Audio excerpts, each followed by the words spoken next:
This is Optimal Health Daily, episode 182. The Biggest Reasons You Haven't Changed Your Habits by Babauta of zenhabits.net. And I'm your host and narrator, Dr. Neil. Happy Tuesday. Welcome back to Optimal Health Daily, where I read some of the best health and fitness blogs to you, sometimes with a little bit of commentary at the end. And don't forget, I answer your questions every Friday, so you can send one in at oldpodcast.com. If you do, the bonus is you'll be entered into small special raffles to win books from us. And the next raffle, if you can believe it, is in just 4 days. So make sure you send in a question before then. Now, for those of you that are longtime listeners, Babauta's name probably sounds really familiar. I read a lot of his posts here on my show. But this past weekend, I was able to finally put a face with a name. I happened to watch the documentary, The Minimalists, who happen to be good friends of our show. And sure enough, Babauta was featured there. He was interviewed as part of the documentary.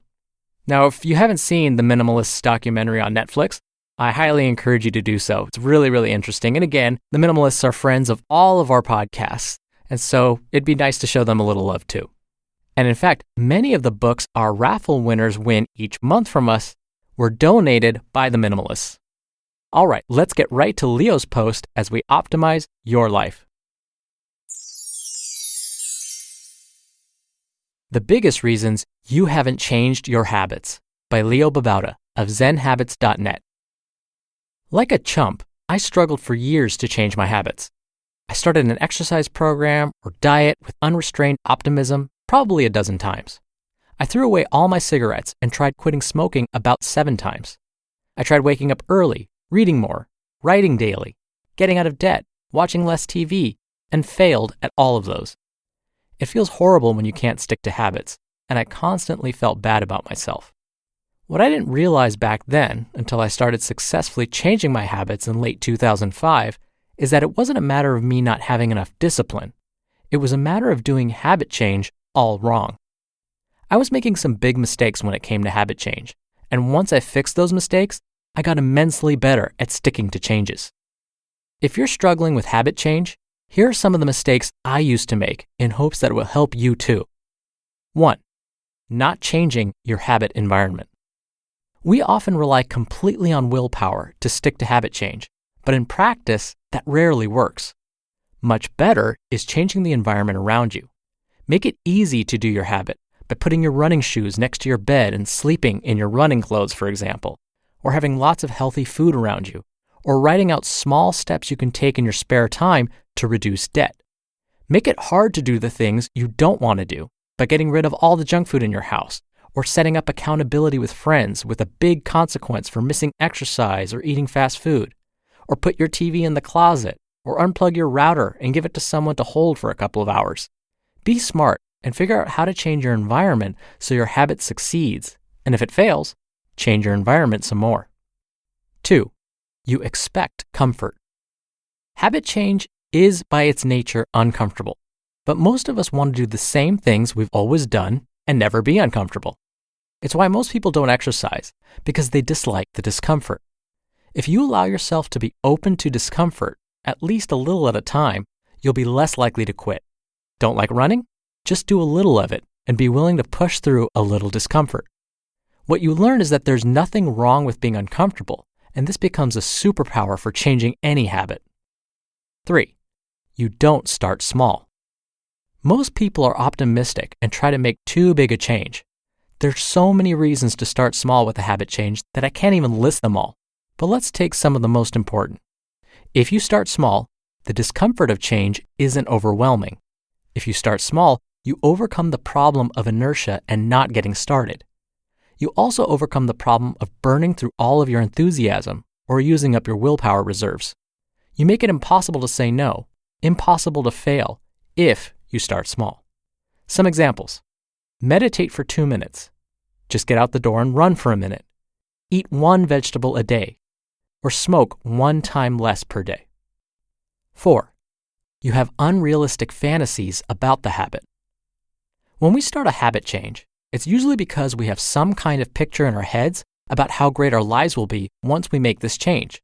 We'll be healthy and fit and sexy. Our lives will be uncluttered and simple and beautiful.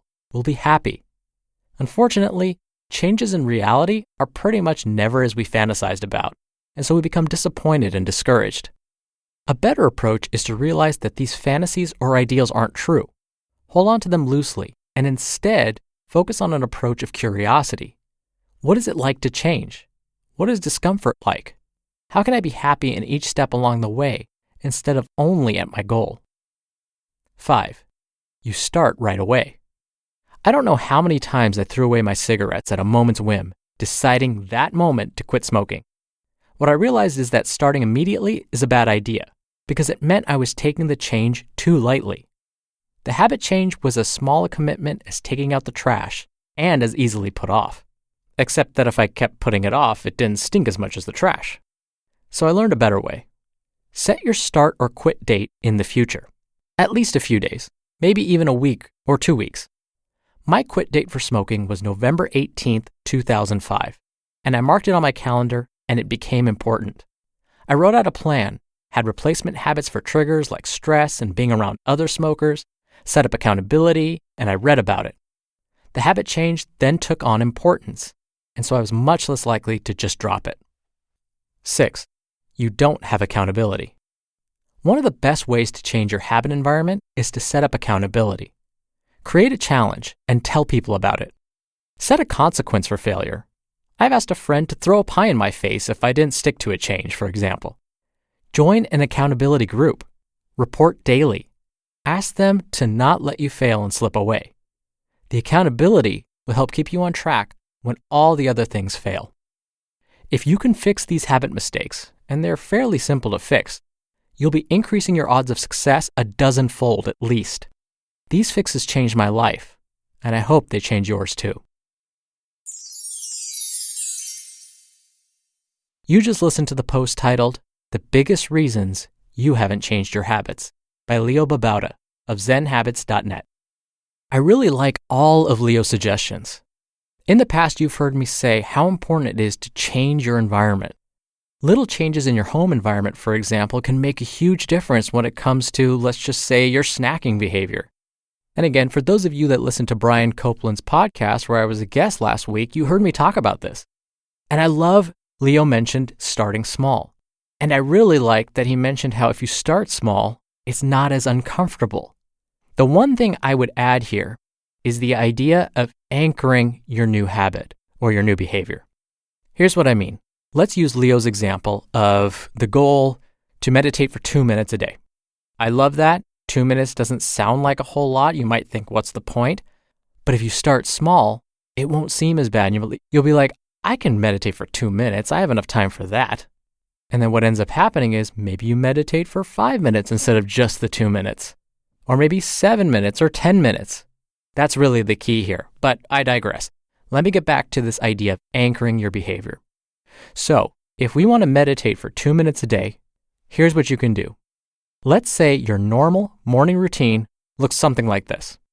Your alarm clock goes off, you sit up, in bed, turn, put your feet on the floor, walk to the sink, and wash your face.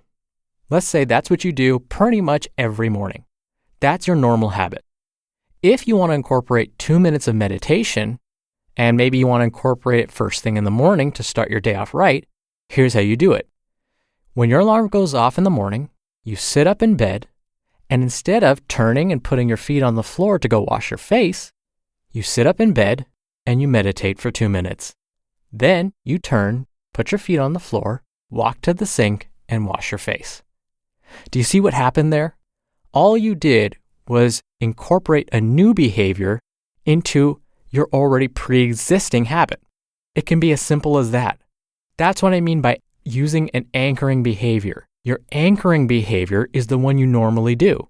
Then, as part of that, you just insert a new behavior that's really simple and quick and easy to do, like meditating for 2 minutes. To me, this is one of the most powerful things you can do to begin a new habit. All right, like I mentioned at the top of the show, I answer your questions right here on the podcast every Friday in special Q&A episodes. You can ask me anything related to diet, fitness, nutrition, stress management, and lots more. Just call and leave me a message with your question. The phone number is 61 I love OHD. Or you can also send in an audio question through our site, oldpodcast.com. That's a little more friendly if you want to do multiple takes and hear yourself before sending it in. And by the way, if you do send in a question, you're entered into special small raffles to win books from us every month. And the next drawing is in just 4 days, if you can believe it. I hope you have a great rest of your Tuesday. I'll see you on tomorrow's show where your optimal life awaits. Hello, Life Optimizer. This is Justin Malik, creator and producer of this show and Optimal Living Daily, the brother podcast of this one. Literally, I'm Dr. Neil's brother. If you like the format of this show, you'll love Optimal Living Daily too, where I also read to you from blogs, but cover other topics like personal development, finance, and minimalism from bloggers like Derek Sivers, The Minimalists, Zen Habits, and many more. So for more amazing content read to you for free, come subscribe to Optimal Living Daily too, and together we'll optimize your life. You've been listening to Optimal Health Daily. Be sure to hit the subscribe button to stay up to date on each new episode, and head to oldpodcast.com. That's oldpodcast.com for a free gift, as well as more actionable tips and resources to help you maximize your potential. Thanks for joining us, and remember, your optimal life awaits.